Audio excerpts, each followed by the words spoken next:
Hey everyone, thanks for watching Let's Grow Together 2.0. Let's get into our topic for today.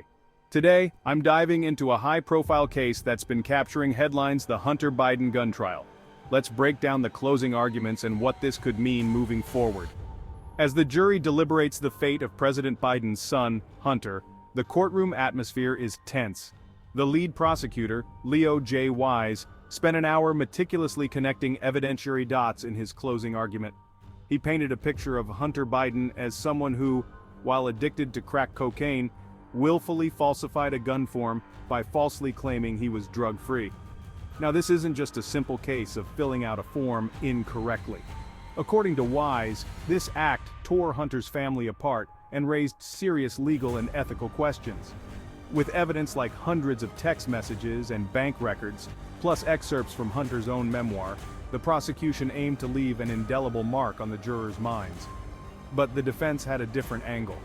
Hunter Biden's lawyer, Abby Lowell, took 90 minutes for his closing argument, where he aggressively questioned the credibility of the government's main witnesses.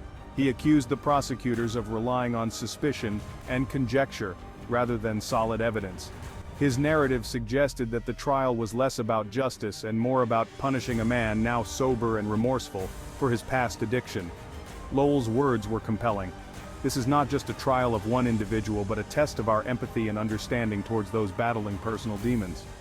What's particularly striking here is the broader implication of this trial. It's not just about whether Hunter Biden broke the law, it's about how the legal system treats individuals suffering from addiction, and how it handles cases involving high-profile figures. As we await the jury's decision, questions linger. Will Hunter Biden be held accountable? Or will the jury find reasonable doubt in the defense's arguments about addiction and recovery? And what does this case tell us about fairness and justice in America? This trial encapsulates not just a legal battle, but a human story filled with struggle, redemption, and the quest for fairness. Whatever the outcome, its reverberations will be felt far beyond the courtroom. That's it for today's breakdown. Make sure to follow for updates on this case and more insights into the stories shaping our world.